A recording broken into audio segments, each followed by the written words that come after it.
ত্রয়োদশ জাতীয় সংসদ নির্বাচন সামনে রেখে দেশের রাজনীতিতে আলোচনার কেন্দ্রবিন্দুতে আছেন বিএনপির ভারপ্রাপ্ত চেয়ারম্যান তারেক রহমান।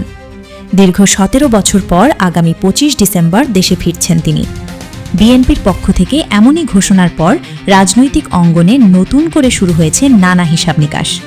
দলের নেতাকর্মীরা এখন তার আগমনের অপেক্ষায়। এমন প্রেক্ষাপটে তার আগমন ঘিরে বিএনপির প্রস্তুতি, ভবিষ্যৎ রাজনৈতিক ভূমিকা নিয়ে বাড়ছে আগ্রহ। সোমবার রমনার ইঞ্জিনিয়ার্স ইনস্টিটিউট মিলনায়তনে মহান বিজয় দিবস উপলক্ষে অনুষ্ঠিত আলোচনা সভায় তারেক রহমান নির্বাচনের প্রেক্ষাপটে নিজের ভূমিকা তুলে ধরেন। নির্বাচন সামনে রেখে দলের নেতাকর্মীদের সুখবরও দিয়েছেন তিনি। জানান, আসন্ন ত্রয়োদশ জাতীয় সংসদ নির্বাচনে তিনি সরাসরি গ্রাম, শহর, বন্দর, ওয়ার্ড, মহল্লা ও রাজপথে প্রচারণায় অংশ নেবেন। তিনি জনগণের অধিকার প্রতিষ্ঠার আন্দোলন ও মিছিলে নেতাকর্মীদের সঙ্গে থাকার প্রত্যয় ব্যক্ত করেছেন। তারেক রহমান উল্লেখ করেন, এবারের নির্বাচন শুধু অভিজ্ঞতা অর্জনের জন্য নয়, বরং অতীতের যে কোনো নির্বাচনের চেয়ে বেশি গুরুত্বপূর্ণ।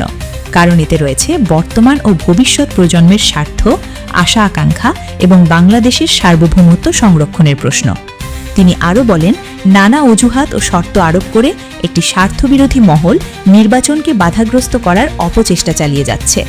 যদিও দীর্ঘ ১.৫ দশক পর নির্বাচন কমিশন জাতীয় নির্বাচনের তারিখ ঘোষণা করেছে, তবুও ষড়যন্ত্র এখনও থেমে নেই বলে তিনি সতর্ক করেন।